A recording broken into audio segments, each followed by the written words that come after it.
সুন্দর একটা কেক, তবে জেনুইনলি বার্থডে হচ্ছে আজকে আমাদের সীমান্ত সজল। আচ্ছা, তাহলে এই যে আজকে আমাদের সেটের ডিরেক্টর হচ্ছে সীমান্ত সজল, আর আমরা হচ্ছে ঘুমন্ত পাখির প্রোডাকশনে আছি। তো ডিরেক্টর স্যার কিছু বলেন। আমরা সবাই ঘুমাই যাই।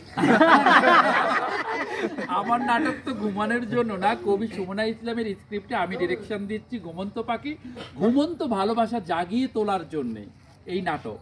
তো আর কয়েকদিন আগে ছিল সীমান্ত আমাদের আব্দুল নূর সজল, মানে সজল ভাই, আমাদের হিরো সজল ভাই। তো এবং এই যে সাইলেন্সের মানুষকে সাইলেন্স থাকতে দিচ্ছে না, ইবলিশ শয়তান নামে একটা শিবলি ক্যারেক্টার করেছে। ওনারও জন্মদিন ছিল 2 দিন আগে, তাই দোতলা, আমি বললাম নিচে, ভাইয়া তো আকাশ চুম্বি, ভাইয়া উপরে। ভাইয়ার সাথে যদি সাদিয়া আইমান আমরা যদি একটু পালক লাগিয়ে উড়ে যেতে পারি, এই পালক দিয়ে যেতে পারি, তবে আজকে আমার 2023 সালে 2022 সালে আমি কাজ করার পর দীর্ঘ 1 বছর আমার বিভিন্ন কারণে কাজের বিরতি। আমি মনে মনে ভাবছিলাম আমি মনে শুটিং ভুলেই গেছি, পারবো কিনা। কিন্তু 2023 সালের এই যে ঘটনাক্রমে, এটা কোনো প্ল্যানিং করে না, ঘটনাক্রমে 25-26 শুটিং, আর 25 তারিখে আমার জন্মদিন। ঘুমন্ত পাখি কবি সুমনা ইসলামের জীবনের প্রথম কাজ, আর আমার মনে হচ্ছে ঘুমন্ত পাখি দিয়ে 2023 সালে আমারও নতুন জন্ম আসবে। আমি আসলে আমার মিতা, আলবিরায়ান সীমান্ত আমার মিতা।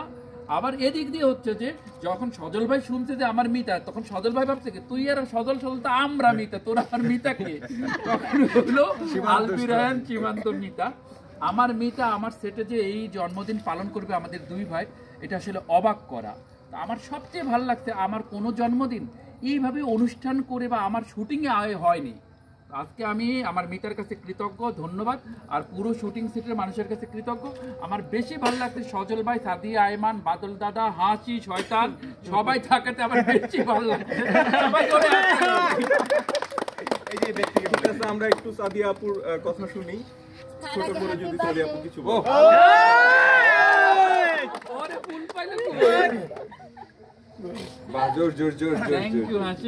সাদিয়া আপুর আমরা ছোট্ট একটু কথা নিচ্ছি। আচ্ছা, আমি কি বলবো, আমার যে ফার্স্ট কাজ সীমান্ত সজল ভাইয়ের সাথে, আর হচ্ছে সজল ভাইয়ের সাথে, মানে একটা সজল ভাইয়ের সাথে আমার দ্বিতীয় কাজ। তো এখানে কাজ করতে এসে ভালোই লাগছে সবার সাথে। আর আসলে জানতাম না যে সজল ভাই আজকে বার্থডে, মানে সীমান্ত সজলের বার্থডে। হ্যাঁ, তো এসে আসলে বার্থডে সেলিব্রেট করছি, তো ভালোই লাগতেছে সবার সাথে। থ্যাংক ইউ টু আরেকটা সীমান্ত ভাইয়া, খুবই কনফিউজিং। তো থ্যাংক ইউ সো মাচ সীমান্ত ভাইয়া। আমি আসলে খুবই এনজয় করতেছি এই সেটে। সো আমরা আশা করি এই প্রোডাকশনটা অনেক ভালো হবে, সেই দোয়া রইল। তো আমরা কেকটা কাটি। চলো রেডি। এত সুন্দর একটা কেক কি করে মানুষ কাটতে পারে? একটা উল্টায় আছে, কেকটা উল্টায় আছে।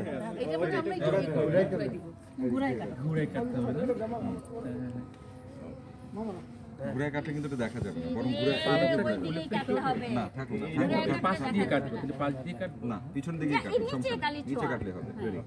ও আচ্ছা আচ্ছা, হ্যাঁ happy birthday to you, happy birthday to you, happy birthday dear Sajal, happy birthday to you. বিসমিল্লাহ, আমরা সবাই মিলে একসঙ্গে খাওয়াই। ধরো ধরো, রেডি রেডি, বিসমিল্লাহ। পুরোটুকু খাইছ না রে ভাইয়া? এদিকে আসো, এদিকে আসো, এদিকে আসো, রেডি, বিসমিল্লাহ। Thank you, thank you, John, thank you, কেকটা খুবই টেস্টি, থ্যাংক ইউ। আচ্ছা, হ্যাপি বার্থডে সজল। এখানেই শেষ? আবার কি?